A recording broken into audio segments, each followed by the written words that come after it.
आइए दोस्तों देखते हैं एसएससी में औसत का बहुत ही बेहतरीन क्वेश्चन पूछा गया है और ये औसत का बहुत ही ज़्यादा बेहतरीन क्वेश्चन है। इस प्रकार का क्वेश्चन आपकी आगामी परीक्षाओं में कभी भी बन सकता है, इसलिए ये एसएससी और रेलवे के लिए ये एवरेज का क्वेश्चन बहुत ही ज़्यादा इम्पोर्टेंट हो जाता है।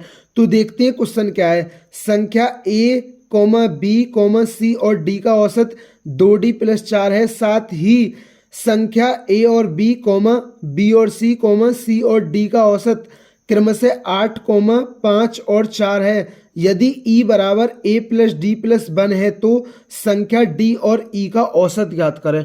ये एवरेज का बहुत ही बेहतरीन क्वेश्चन है। अब देखिए, जो संख्याएं ए बी सी डी का औसत दिया गया है तो मैं यहाँ से योग निकाल लेता हूँ ए बी सी डी का। अब इनका औसत कितना दिया गया है, वो दिया गया है 4 संख्याओं का औसत कितना है, वो है 2d + 4। 2d + 4 है तो मैं इसमें 4 की गुणा कर दूंगा तो a + b + c d का योग आ जाएगा। तो योग कितना आ गया 8d + 16। अब देखिए उसने क्या बोला है, a और b का औसत कितना है 8 है तो योग कितना होगा 16 होगा। अब b और c का औसत कितना 5 है तो योग कितना होगा 10 होगा। अब यहाँ उसने बोला है सी और डी का औसत कितना है 4 है तो योग कितना होगा 8 होगा। अब देखिए, अब क्वेश्चन को समझिए आप। अब देखिए यहाँ क्या है a + b + c + d बराबर कितना है 8d + 16 है।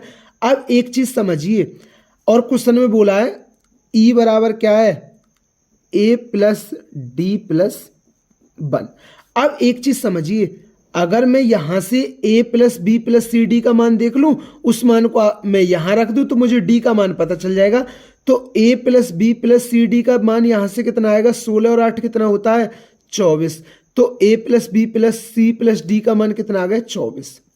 तो 24 बराबर 8d + 16 और ये प्लस का इधर जाके माइनस का, तो 8d बराबर कितना आ गया 8 आ गया। तो d का मान कितना आ गया 1।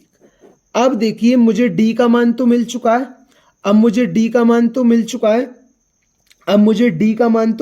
है।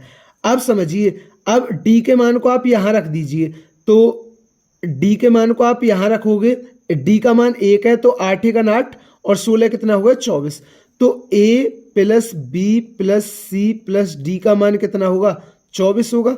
मैंने d का मान ये यहां रख दिया, या आप यहां से भी देख सकते हैं a + b + c + d कितना होगा 16 और 8 24 होगा। या आप यहां से देख लीजिए या यहां से देख लीजिए, a + b + c + d का मान कितना होगा 24 ही आएगा।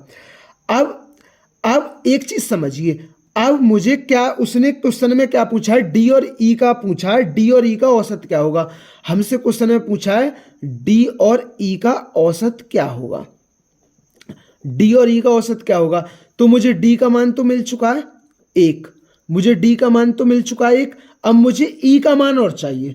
अब समझना, मुझे e का मान और चाहिए और मेरे पास d का मान तो 1 है। अब मुझे यहाँ a का मान और मिल जाए तो e का मान आ जाएगा। e के मान को यहाँ रख के मैं आंसर निकाल दूंगा। आपको क्वेश्चन समझना, क्वेश्चन रटना नहीं है। अब देखिए, मैं a का मान निकालना है मुझे। अब a का मान निकालना है तो मैं b + c का मान कितना है 10 है ना, b + c का मान 10 है तो b + c का मान 10 रख दिया और d का मान कितना है 1। तो यहां से मेरे भाई आ गया a का मान। तो 10 और 1 11 है और 24 में तो 11 जाएगा तो a का मान कितना आ गया 13। अब a का मान कितना आ गया 13, तो इस a के मान को यहां रख दीजिए तो e का मान कितना आ गया, e का मान आ गया 15।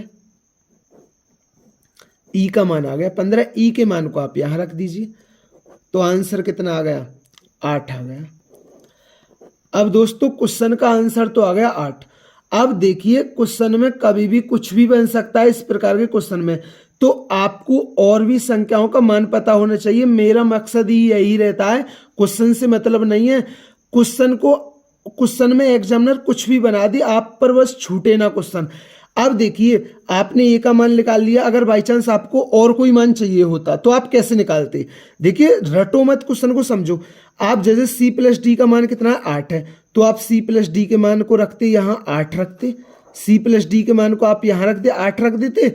और a का मान कितना है 13 है, a का मान 13 तो यहाँ से देखो 13 और 8 21 हो गया तो b का मान कितना आ जाता, 3 आ जाता, क्योंकि 24 में तो 21 गया 3 आ जाता, तो b के मान को यहाँ रख देते।